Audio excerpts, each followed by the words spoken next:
Hey guys, welcome back. I hope you are having an amazing day. Let's get right into the stories. The first one is an entitled people story. My wife and I worked our butts off for years to be able to afford a nice little vacation home by the beach. It was our pride and joy, a place where we could relax, unwind, and make lasting family memories. The quaint cedar wood cabin sat nestled amongst swaying palm trees, just steps away from sugar-soft sand and gently lapping waves. For us, it was paradise. We rented out the beach house on VRBO and Airbnb when we weren't using it ourselves. The extra income helped cover taxes, maintenance, and upgrades. Overall, we had fantastic guests who respected our vacation home as if it were their own. That is, until Karen came along. It started off normally enough. Karen booked the beach cabin for a week-long stay. Her initial messages were pleasant, and she seemed excited for her upcoming seaside getaway.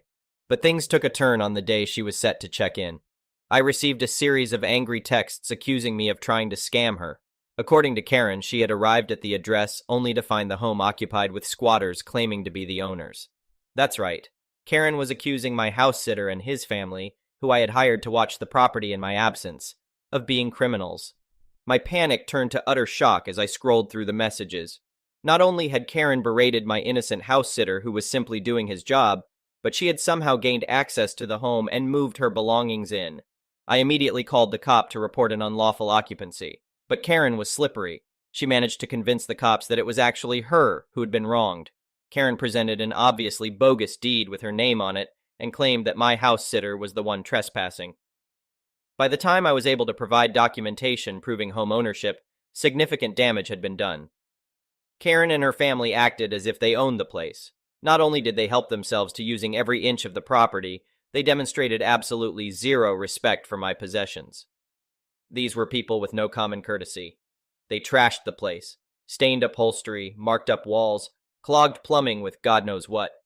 But the final straw came when I pulled up the security camera footage. There was Karen, hacking away at my palm trees that had been on the property for decades, claiming they were a safety hazard. All because she didn't want bits of palm frond getting in her precious pool. The same pool, by the way, where her bratty kids were tossing broken pool furniture because no one had bothered to stop them. Armed with evidence, we finally got Karen and her nightmarish family ejected from the premises. She had the audacity to threaten a lawsuit for unlawful eviction and emotional damages. Yeah, no way was I letting that happen on my watch. It was time to fight back. My lawyer roared into action with an epic counterclaim. I sued Karen for property damages, unlawful occupation, defamation, loss of earnings due to her actions, and triple the amount her week-long stay would have cost as penalty fees. The look on Karen's face when she realized I was the one suing her was absolutely priceless. It wiped the entitled sneer right off her face. She tried every trick in the book to weasel her way out. First, Karen claimed she was an innocent victim who had been sold the property by a scammer. When that didn't work, she fired her lawyer and decided to represent herself. Her lame cross-examinations were almost comical. In the end, Karen got absolutely decimated in court. The judge saw right through her lies and manipulations. Not only did she have to pay every penny I demanded, but she also got slapped with a hefty fine on top. Karen learned the hard way that you don't mess with people's vacation homes. Justice was served, but the whole ordeal still left me with a sour taste. This was supposed to be our family haven, not a crime scene after Hurricane Karen rampaged through. My wife and I seriously considered selling the once beloved beach house. But ultimately, we decided to reclaim it as our own again. We took the opportunity to remodel and put our own stamp on the place. The end result was even better than before. Now when we stay there, we are reminded of the fact that we didn't let Karen ruin what was important to us. Our vacation home remains a source of joy, where new memories continue being made. It just goes to show that sometimes you have to fight for the things that really matter. The next one is a pro-revenge story. During the final trimester of my last year in high school, we had to do a group project that needed to be finished by the end of the trimester and was evaluated and graded in front of a jury of teachers instead of an exam. I was paired with the biggest douchebag in class. Imagine a really entitled, arrogant a-hole. Every time we were supposed to work on the project, he would have some excuse to not show up and demand I would work on it alone to make sure the project stayed on track. In the beginning, I tried to complain and talk to the teacher, but she would just say, "Make it work, it's your project." After a while, I stopped planning work meetings altogether. He would call me to ask how the project was going, and I would say something like, "Yeah, it's going well. I think it's almost finished, or I'll send you the presentation to prepare for the jury." Little did he know I had a trump card in my hand. The project counted for 40% of the final grade. Me, doing well in the class, already got about 55 of the other 60%, so even if I got a 0 on the project, I would still pass the class. The a-hole had a lot less. After it became clear he was just going to use my work to pass the class, and the teacher didn't care. I decided to throw out all work for the project and keep the a-hole in the dark. That last bit went a lot easier than I expected, as he was happy with me telling him that everything was on track.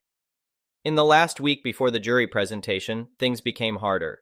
The a-hole wanted me to send the presentation, so he knew which part he had to present. I managed to stall a few days with excuses, but 2 days before the jury presentation, I finally sent him an email with the PowerPoint, which was actually an MP3 file with a changed file extension. The next day I switched to my phone. In the evening I called him back with the excuse my phone had issues and he was panicking that there was something wrong with the PowerPoint.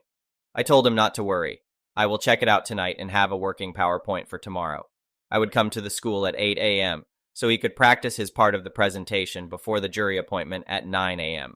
The next morning I arrived at school a little before 9 a.m., having switched off my phone again. When he saw me, he approached me with a mix of panic and anger. But before I could explain anything, we were called into the room with the jury for our presentation. I just told the a-hole to not worry and let me do the talking. We greeted the jury, and I started the introduction. The original idea of today was for us to present our project XYZ. But since I already have enough points to pass the class and Mr. A-hole over here couldn't be bothered to put in any effort, I decided to skip it and instead have a nice day off today. That concludes our presentation. Thank you for your attention. I just walked out on 4 confused teachers, and one a-hole with a mouth open so wide, it looked like he was trying to eat a club sandwich vertically. Naturally, there was some backlash in the days after that. Teacher called for an explanation, but in the end recognized I was a good student, and I indeed already passed the class without the project. A-hole was angry that he had to study over the summer for a re-exam. All in all, I was happy to have graduated and looked forward to going to college the next year. After the summer, I heard from friends that a-hole failed his re-exam, and that, combined with other bad grades, caused him to have to redo his last year. Karma is a idiot. The next one is a petty revenge story. I moved into a 4-bedroom house with 3 of my friends. I was the only woman among 3 dudes. One of the roommates was the owner's son. We were all friends in college. We all had different work schedules, and because I worked the earliest, 6 a.m., I had the only downstairs bedroom. My friend, let's call him Jay, who worked night shift and got home at 4:30 a.m., had the room above me so that we didn't wake each other coming home. During the week, Jay and I would eat breakfast together before he went to bed and I went to work. We had a jar in the kitchen we all would throw spare cash in, like $5, $10 at a time each. That was for common groceries like milk, eggs, basic bread, and occasional house meals and beer, because we were in our early to mid-20s. The rule was always that if you used the last of the common use stuff, you'd take from the jar to cover the cost and grab it from the store ASAP. When we grabbed pizza, or I'd make a meal for everyone, we used the same fund. This all is very important. About 5 months into the living situation, Jay met Karen and started dating her. He brought her to one of our game nights to introduce her to us to get a feel for how she'd mesh with us, and all was fine when she thought I was only the girlfriend of another roommate. Because we were playing in the dining room right by my room, Karen saw me go in that room to grab a sweater early in the night. Then she saw my roommate, the one she assumed I was dating, go upstairs to grab his phone charger. The entire vibe changed, and she started to ask me who I was dating. She was floored when my roommates confirmed I lived there. I had my own room, and I wasn't dating any of them. She saved face, said she was just surprised I'd want to live with 3 men, and we moved on. Cam, the owner's son, and I were the only ones that realized Karen saw this as a problem. After that, she started coming over right after I got off work and only leaving when Jay went to work. If I came out of my room to the living room, she'd ask why I was out there. If I was going to the kitchen, she would remark that I was being disrespectful to her and Jay and interrupting their time together. If I was talking to Jay when she got there, she'd practically grind on him and shove her tongue down his throat. She even complained that I was ruining the mood for doing my laundry. Jay had made it clear that he knew she was being a problem and had started pushing for them to just chill in his room. Unfortunately, she used the opportunity to make some of the worst porn imitation noises any of us other roommates had ever heard. We laughed it off and just left those 2 alone. After a couple of weeks, she had gotten drunk before Jay went to work, and we insisted she stay in his room and sleep it off. I literally brought her food and Tylenol because girl was going to feel like hell in the morning. The next morning, Jay came home and started making breakfast for me and him when Karen came down and just started screaming. She woke the other two roommates up. She accused Jay of cheating, accused me of having relations with all the guys, then made the dumbest statement possible. She demanded I pay Jay back for the food he was wasting on me. Cam literally grabbed a $5 from the jar and slapped it in Jay's hand. Cam and I had a come-to-Jesus talk with Jay. We both told him if she couldn't deal with me living there, then she could no longer come over. Jay asked for a week to figure things out, trying to claim she was just caught by surprise when she saw him making me breakfast and not thinking clearly. We gave him a week. In that week, mysteriously, the grocery jar was getting raided. We all noticed and talked about it. We noticed my clean dishes were appearing, still clean, in the sink. Little things were disappearing from common rooms and weirdly appearing in my room. Karen was being sweet. She was not exactly covert. Cam and I knew she was sowing chaos, but being curious where this was headed, we just watched. After a week, Cam gets a call from his mom asking if I had been going through something lately. Apparently, a concerned party had sent her picture after picture and story upon story about how I was trashing the house and stealing. Karen expected this to get me in trouble. Lucky for me, my landlord was actually worried I was not doing okay and wanted Cam to help me get through it. Cam told me and I started planning my petty revenge. First thing I did was eliminate the grocery jar. I split up what was in it evenly between the four of us and told them that because of the raided stash, I felt it needed to go away. Karen didn't like this, but when asked why, she claimed it was rude for me to make a unilateral decision. Cam backed me, battle won.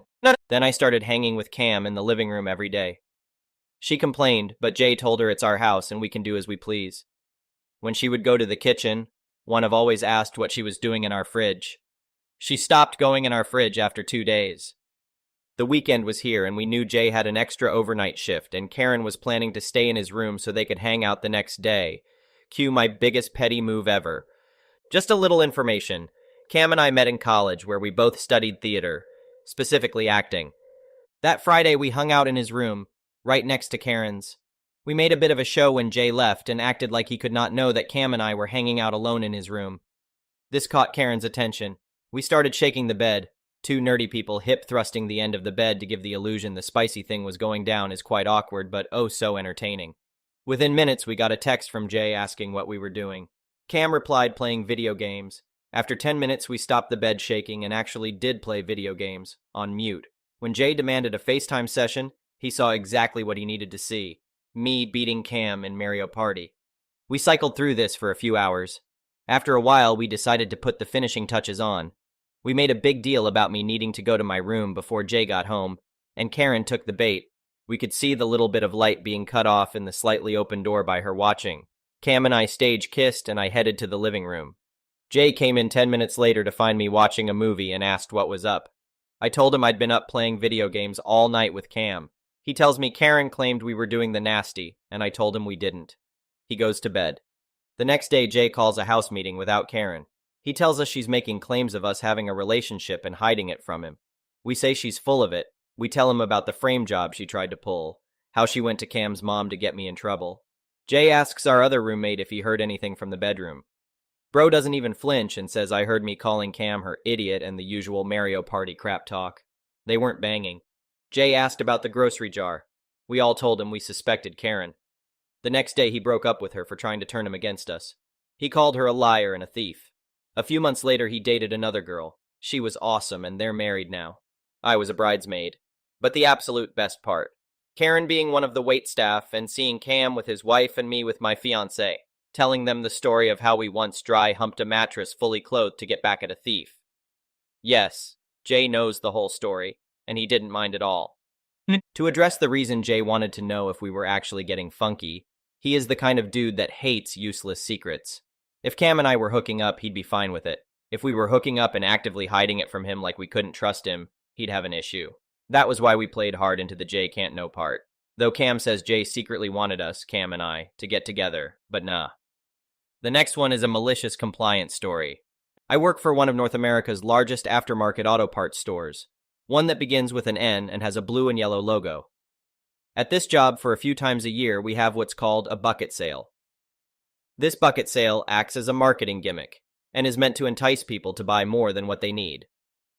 If you have 3 or more items, you can fit them into a 5-gallon company-branded bucket. and the price of your entire order is reduced by 20%. In all honesty, it's a pretty good deal for what it is. The only caveat is that you're required to purchase the bucket for $2.99. Most customers that I mention this sale to are usually surprised and impressed by the generosity, especially since I don't follow the at least 3 items must fit in the bucket rule, as I prioritize getting a customer out of the door with a smile on their face.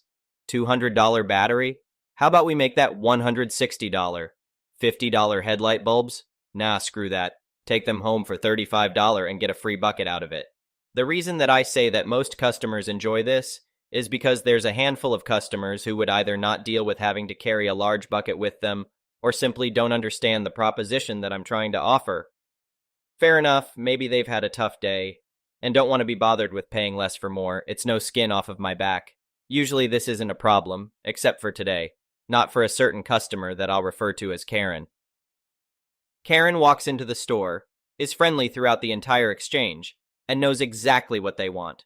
This is always a pleasant experience, as I hate customers who dawdle around and only accept service on their own terms. As she's ready to make her purchase, the following exchange occurs. Me. Okay, so right now we're looking at a total of $68.98. However, if I sell you a bucket, your order drops down to $56.89. Karen. What do you mean? Why is it cheaper? Me. I have a store-wide sale that's in effect if you buy a bucket. Karen. But I don't want a bucket, I want this stuff. Me. That's fine, you don't have to take one with you. Karen. But why would you still charge me for a bucket if I don't want it? Me.